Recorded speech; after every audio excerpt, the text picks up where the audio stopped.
Hi అండి. ఈ మధ్య అందరూ తమలపాకులతో గోరింటాకు చేస్తున్నారు కదా! నేను అట్లా చేస్తున్నాను. ఒక 6, 7 తమలపాకులు తీసుకున్నాను. ఒక స్పూను సున్నము, ఒక స్పూన్ పసుపు తీసుకొని మొత్తం మిక్సీ వేసి చూపిస్తాను. ఇదిగోండి ఇలా పేస్ట్ లాగా వచ్చింది కదా! నేను కొద్దిగా వాటర్ పోసుకుంటున్నాను. నాకు రసం వచ్చేటట్టు అనిపించలేదు. అందుకని నేను కొంచెం వాటర్ పోసి మళ్ళీ ఒకసారి రన్ చేస్తున్నాను.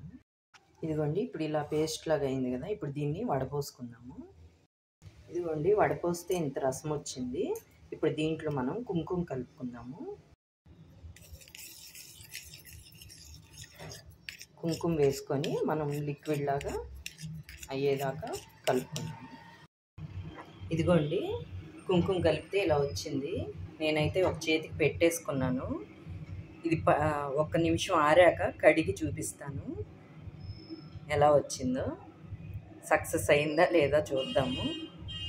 నా వీడియో నచ్చితే లైక్ చేయండి, షేర్ చేయండి, కామెంట్ చేయండి. బాయ్ అండి.